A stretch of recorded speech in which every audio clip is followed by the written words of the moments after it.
So hello everyone, our topic for today will be how to add multiple products. So first we need to log on to inventory management or the stock manager, and then we need to download the product template Excel.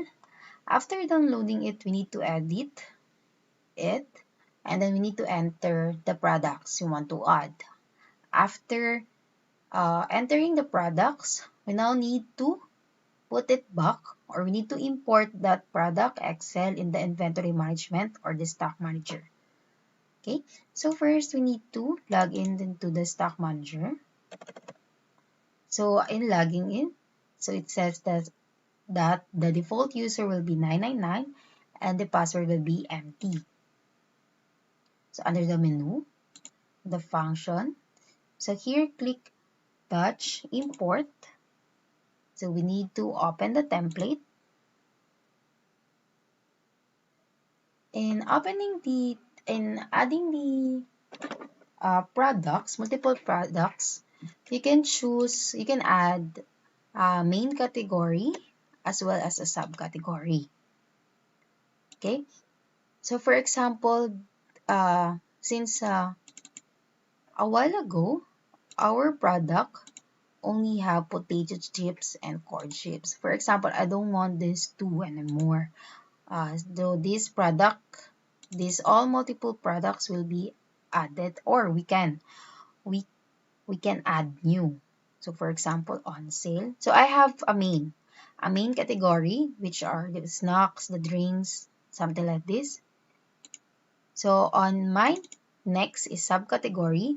So a main category, all listed here, must be the same with what is listed in the column here, so that when you are importing it, you will not have an error.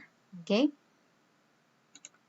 and then in creating an item, for example, my next two items will be on sale. So for example, we will put stockings and then hair clip. So we will put it under the subcategory on sale.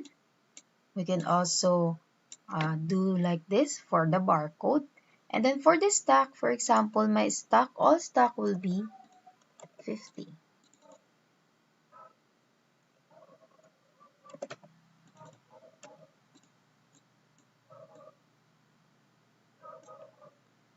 For the price, for example, my price for the stockings will be 80.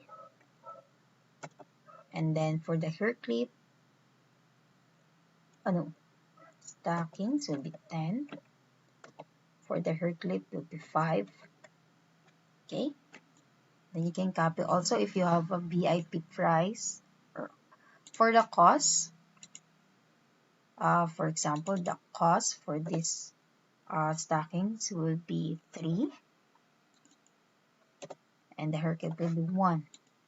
Okay. And then you need to save this product template. So we need to save as. So you can choose which path, for example, like this. And then I'll put on my desktop product template. Click save. Okay. So after saving it, I can see it here now. Here, my product template. Okay, so after creating it and after editing it or adding multiple products, we need to stock or the product data. I don't have product, so I need to import again. So I need to browse, look for the product template, and click import. So are you sure you want to import? Click yes. Okay, to avoid error. So click import.